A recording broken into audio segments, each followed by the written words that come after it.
Bismillahirrahmanirrahim. Assalamualaikum warahmatullahi wabarakatuh. Apa kabar semuanya? Mudah-mudahan selalu dalam keadaan sehat walafiat. Jumpa lagi dalam pembelajaran matematika asik di masa pandemi COVID-19. Belajar dari rumah bersama saya Ahmad Syafi'i. Mari kita sama-sama belajar berpikir, bernalar, dan memecahkan masalah. Sebelum kita memulai kegiatan pembelajaran kali ini, mari kita sama-sama berdoa sesuai dengan keyakinan masing-masing. Untuk yang muslim, ayo kita membaca doa sebelum belajar. Kita sama-sama. A'udzu billahi minasyaitonir rajim. Bismillahirrahmanirrahim. Rabbi zidni ilma warzuqni fahma waj'alni minas shalihin.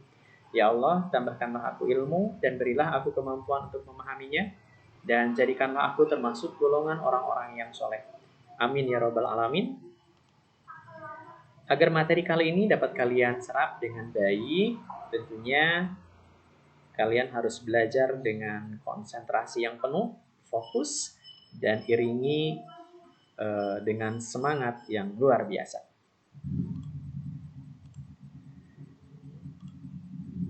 Baik, untuk tujuan pembelajaran kita kali ini, kalian diharapkan nanti mampu menentukan nilai diskriminan dari persamaan kuadrat, lalu menentukan jenis-jenis akar persamaan kuadrat berdasarkan nilai diskriminan tadi, dan yang ketiganya menyusun persamaan kuadrat yang akar-akarnya diketahui. Baik, diskriminan persamaan kuadrat. Apa sih yang dimaksud dengan diskriminan? Ya, diskriminan yaitu suatu nilai pada persamaan. Ya, tentunya persamaan ini harus persamaan dalam bentuk umum, persamaan kuadrat ya, yang membedakan banyaknya akar persamaan itu sendiri. Ya, jadi nilai di sini adalah nilai pembeda, ya, pembeda dari akar-akar persamaan kuadrat. Nah, diskriminan ini biasanya disimbolkan dengan huruf, yaitu huruf D. Baik, misalkan ada sebuah bentuk persamaan kuadrat dalam bentuk umum, yaitu AX kuadrat tambah BX tambah C sama dengan 0, maka nilai diskriminannya dapat kita tentukan dengan rumus D sama dengan B kuadrat dikurangi 4AC. Di mana nanti nilai A, B, C ini berasal dari koefisien dan konstanta persamaan kuadrat. Di sini ya. Oke, di mana A-nya adalah koefisien dari X kuadrat, kemudian B-nya adalah koefisien dari X, dan C-nya adalah konstanta. Sebagai contoh, misalkan seperti ini, tentukan nilai diskriminan dari persamaan kuadrat berikut.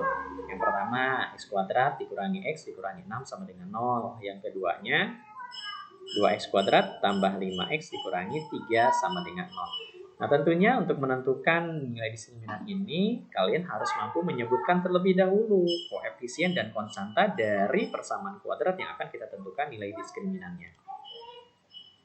Oke, penyelesaian misalkan yang nomor 1, yaitu persamaan kuadratnya adalah X kuadrat dikurangi X dikurangi 6 sama dengan 0. Nah, dari sini kita punya ya nilai A-nya itu sama dengan 1. Ya, A itu ingat, A itu adalah koefisien dari X kuadrat. Setiap ada bentuk X kuadrat, ini akan muncul nilai A. Kalau tidak dituliskan seperti ini, ya tidak terlihat, berarti itu 1 ya koefisiennya. Kemudian B itu adalah koefisien dari X. Ya, karena di sini juga tidak terlihat, berarti B-nya adalah negatif 1 karena di depannya ada tanda negatif ya. Kemudian nilai C, konstantanya yang berdiri sendiri, bilangan yang berdiri sendiri, tidak ada variabel atau tidak ada X-nya dalam hal ini, yaitu negatif 6. Ya. Maka nilai diskriminannya, kita dengan menggunakan rumus yang di atas, ya tinggal substitusi saja, B-nya negatif 1 dikuadratkan, 4-nya diturunkan, kemudian nilai A-nya 1, nilai C-nya negatif 6. Negatif 1 dikuadratkan itu 1, kemudian negatif 4 kali 1 kali negatif 6 itu adalah positif 24. Jadi nilai diskriminannya adalah 25. Berikutnya yang kedua, 2x kuadrat tambah 5x kurangi 3 sama dengan 0. Berarti kita harus tentukan dulu nilai A-nya, ini 2. nilai B-nya adalah positif 5 dan nilai C-nya adalah negatif 3. Dengan menggunakan rumus yang sama, yaitu D sama dengan B kuadrat dikurangi 4AC, maka nanti kita dapat menentukan B-nya adalah 5, 5 dikuadratkan, dikurangi 4 diturunkan, A-nya juga ganti dengan 2, dan C-nya ganti dengan negatif 3. Sehingga hasilnya 5 kuadrat itu 25, negatif 4 kalikan 2 kalikan negatif 3 itu hasilnya positif 24. Ya, jadi sama dengan hasilnya untuk nilai diskriminan adalah 49. Sampai sini mudah-mudahan bisa dipahami ya. Nah, apa kaitannya nilai diskriminan ini dengan jenis akar persamaan kuadrat? Baik, tolong diperhatikan tabel berikut. Ya, ini tabel. Kita mulai, misalkan di sini ada persamaan kuadrat x kuadrat dikurangi 4 sama dengan 0. Kalian harus bisa menentukan nilai A, B, dan C. Ya. Oke, dari bentuk persamaan kuadrat x kuadrat dikurangi 4 sama dengan 0, berarti di sini nilai A-nya 1, nilai B-nya 0 ya. Karena di sini tidak ada bentuk variabel x ya. Kemudian C-nya negatif 4. Nah, dengan menggunakan rumus yang sama, dengan menggunakan rumus D sama dengan B kuadrat min 4AC, maka diperoleh nilai diskriminannya adalah 16. Kemudian akar-akar persamaan kuadrat. Atau dalam hal ini boleh kalian tuliskan sebagai himpunan penyelesaiannya dengan menggunakan pemfaktoran, kemudian melengkapkan bentuk kuadrat sempurna atau rumus kuadratis ya, yang lebih dikenal dengan rumus ABC, maka diperoleh akar-akarnya adalah X1 sama dengan negatif 2 dan X2-nya sama dengan 2. Ya gitu ya. Ini diperoleh dari sekali lagi bisa pemfaktoran, bisa melengkapkan kuadrat sempurna, bisa dengan menggunakan rumus kuadratis atau rumus ABC. Nah, dari dua hal ini ya, nilai akar-akarnya ada 2 nih. X1-nya negatif 2, X2-nya adalah 2. Negatif 2 dengan 2 sama atau berbeda? Dua bilangan sama atau berbeda? Oke, betul ya, ini berbeda. Maka jenis akarnya adalah dua akar real yang berbeda atau berlainan. Yang dimaksud dengan real adalah bilangan yang nyata, ya. Gitu. Bukan berarti bilangan tidak nyata ada tanpa terlihat, bukan ya. Baik, berikutnya x kuadrat tambah 2x tambah 1 sama dengan 0. Nah, ini berarti nilai A-nya 1, B-nya 2, dan C-nya adalah 1. Ya. Kemudian nilai diskriminannya dengan menggunakan rumus B kuadrat min 4AC kita peroleh 0 ya. Setelah dihitung nanti kalian boleh cek. Akar-akar persamaan kuadratnya X1-nya negatif 1 dan X2-nya sama dengan negatif 1. Ya, dua bilangan ini sama ya. Sama, maka jenis akarnya adalah dua akar real yang sama atau kembar. Yang berikutnya x kuadrat tambah x tambah 1 sama dengan 0. Cek nilai diskriminannya ya. Nah, dengan terlebih dahulu menentukan koefisien dan konstanta. A-nya 1, B-nya juga 1, dan C-nya juga 1. Setelah ditentukan nilai diskriminannya, ketemulah negatif 3. Ya. Akar-akarnya setelah ditentukan dengan menggunakan rumus kuadratis atau rumus ABC, diperoleh X1-nya negatif 1 tambah akar negatif 3 per 2. X2-nya adalah negatif 1 dikurangi akar negatif 3 per 2. Nah, ini belum selesai nih karena belum bisa diselesaikan ya. Kenapa belum bisa diselesaikan? Bilangan di dalam akar ini bertanda negatif 3. Nah, negatif 3 ini adalah sebetulnya nilai diskriminan yang ini ya. Nah, karena negatif, berarti akar negatif itu belum bisa kita tarik nilainya ya, sehingga cukup sampai sini saja. Inilah nanti yang disebut sebagai dua akar yang imajiner, artinya tak nyata. Tak nyata itu masih dalam memuat ya, tak nyata itu memuat bilangan dalam akar yang negatif. Yang negatif ya. Negatif 1, negatif 2, negatif 3. Yang jelas negatif berarti imajiner. Oke ya. Baik, dilihat dari tabel ini berarti kita bisa sedikit simpulkan bahwa ada 3 jenis akar persamaan kuadrat. Yang pertama, dua akar real berlainan atau berbeda ya. Ini kalau kita kaitkan dengan nilai diskriminan, berarti nilai diskriminannya nih harus positif atau lebih dari 0. Ya. Kemudian yang kedua, dua akar real yang sama atau akar kembar. Ya. Jika nanti nilai diskriminannya sama dengan 0. Dan yang ketiga, tidak memiliki akar real atau akarnya imajiner. jika D-nya kurang dari 0 atau dengan kata lain nilai diskriminannya negatif. Nah, ini adalah hubungan antara nilai diskriminan dengan akar-akar persamaan kuadrat. Ya, mudah-mudahan bisa dipahami ya. Kita lanjutkan. Berikutnya menyusun persamaan kuadrat. Nah, persamaan kuadrat yang akar-akarnya alfa dan beta itu dapat ditentukan dengan cara menyusun perkalian faktor sebagai berikut. Ya, artinya menyusun perkalian faktor kemudian ditentukan hasil. Nah, ini bentuk persamaan perkalian faktor ya. Kalau kita punya akar-akar persamaan kuadrat adalah alfa dan beta, maka kita susun menjadi bentuk perkalian faktor di mana nanti x kurangi alfa, x dikurangi beta. Kenapa ini muncul x? Ini keumuman saja bahwa kita sering menggunakan variabel itu variabel x. Boleh nggak diganti dengan y? Boleh. Ya, silahkan. Ya, tapi sementara kita gunakan yang x dulu. Nah, dari sini kita dapat menyusun persamaan kuadrat menjadi ya seperti ini, x kuadrat dikurangi alfa tambah beta, x tambah alfa kalikan beta sama dengan 0. Ini diperoleh dari apa? Dari perkalian faktor ini. X kurangi alfa kalikan x kurangi beta ya. Kalau kita ingat perkalian bentuk aljabar, dua suku bentuk aljabar ya, ada pelangi-pelangi seperti itu, maka dihasilkan nanti hasil akhirnya seperti ini ya. Nah, atau dengan kata lain, kenapa mesti seperti ini? Agar untuk memudahkan kalian saja. Ya, bahwa nanti ketika akarnya alfa beta, yang menjadi koefisien x itu adalah jumlah akarnya. Ya. Kemudian yang jadi konstanta itu adalah perkalian akar. Ya, seperti ini ya.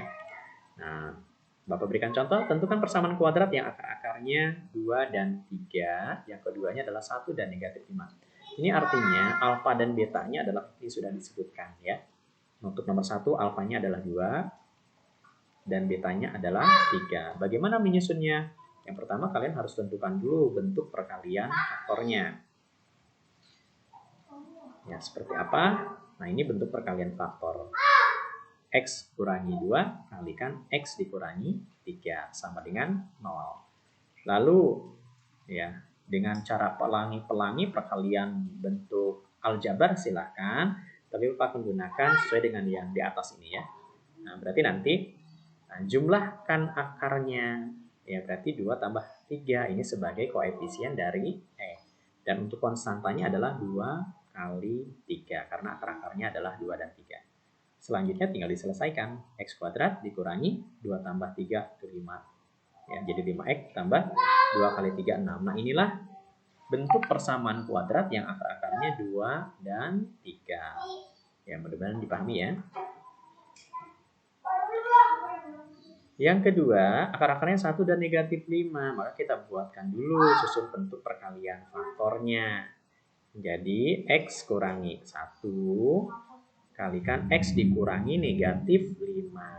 Nah, X dikurangi negatif 5, kita boleh tuliskan dalam bentuk yang lain, yaitu X tambah 5. Karena nanti ada pertemuan antara negatif dengan negatif. Atau dengan langsung bentuk persamaan kuadratnya, ya jumlah akar, kemudian ditambah hasil kali akar. Sama dengan 0 ya. Oke, ini kita peroleh hasilnya adalah X kuadrat. Ini kenapa jadi positif? Karena 1 ditambah negatif 5 itu adalah negatif 4. Negatif 4 kalikan dengan negatif 1 di depan ini menjadi positif. 1 kali negatif 5, negatif 5 sama dengan 0. Nah, inilah persamaan kuadrat yang akar-akarnya adalah 1 dan negatif 5. Ya, bisa dipahami ya?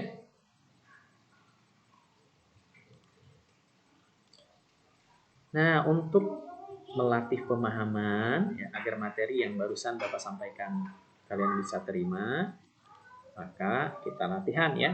Yang pertama adalah tentukan akar-akar dan nilai diskriminan dari persamaan kuadrat. Akar-akarnya berapa, nilai diskriminan berapa. Tentukan jenis akar dari persamaan kuadrat, 3x kuadrat dikurangi 12 sama dengan 0. Ini jenis akarnya ya. Lalu yang ketiga, jika nilai diskriminan persamaan kuadrat 3x kuadrat dikurangi 5x tambah c sama dengan 0 adalah 49. Jadi 49 ini nilai diskriminan ya. Tentukan nilai c-nya. Ya, nilai c-nya harus berapa agar nilai diskriminannya 49. Kemudian yang keempat, bagaimana bentuk persamaan kuadratnya? Akar-akarnya 2 dan 5. nanti diselesaikan. Ya. Nah, ini nanti kalian boleh kirimkan via Google Classroom, ataupun ketika ada kendala di Google Classroom, kalian boleh kumpulkan dengan link ya, bit.ly tugas MTK 2020. Atau kalau Google Classroom juga ada kendala, dengan link juga masih ada kesulitan, silahkan kumpulkan langsung ke sekolah. Ya. Oke, kita refleksi dulu apa yang sudah dipelajari pada pembelajaran hari ini. Ya, kita sudah belajar tentang diskriminan dan menyusun persamaan kuadrat. Yang kedua, apakah sudah memahami materi yang disampaikan hari ini? Ini bergantung kepada kalian, tanya diri kalian masing-masing. Yang ketiga, apa yang harus dilakukan jika belum memahami materi tersebut? Nah, ini ketika kita punya masalah, ya harus ada solusi. Solusinya bergantung kepada apa yang akan kita lakukan. Baik, demikian pertemuan kita kali ini. Meskipun singkat, mudah-mudahan ada manfaatnya. Mari kita akhiri dengan doa. A'udzubillahi minasyaitonirrajim. Bismillahirrahmanirrahim. Allahumma inni istaudi'uka ma 'allamtanihi faradudhu ilayya 'inda hajati wa la tansanihi ya rabbal alamin. Ya Allah, sungguhnya kutitipkan kepadamu apa yang telah Engkau ajarkan kepadaku, maka kembalikanlah dia kepadaku di saat aku membutuhkannya. Janganlah Engkau buat aku lupa kepadanya, wahai Tuhan pemelihara alam. Amin ya rabbal alamin. Mudah-mudahan apa yang sudah kita pelajari hari ini Allah semayangkan di dalam dada kita, sehingga pemahaman kita tidak pernah hilang di dalam hati kita. Ya, alhamdulillahirabbil alamin. Mari kita senantiasa bersyukur. Mudah-mudahan dengan syukur ini Allah tambah nikmat kita. Jangan lupa untuk selalu tersenyum. Mudah-mudahan dengan senyum yang ikhlas, senyum yang manis ini menjadi ibadah buat kita semua. Dan jangan lupa untuk bahagia, karena kebahagiaan adalah inti daripada hidup kita. Sampai jumpa lagi. Bapak akhiri dengan mengucapkan Assalamualaikum warahmatullahi wabarakatuh.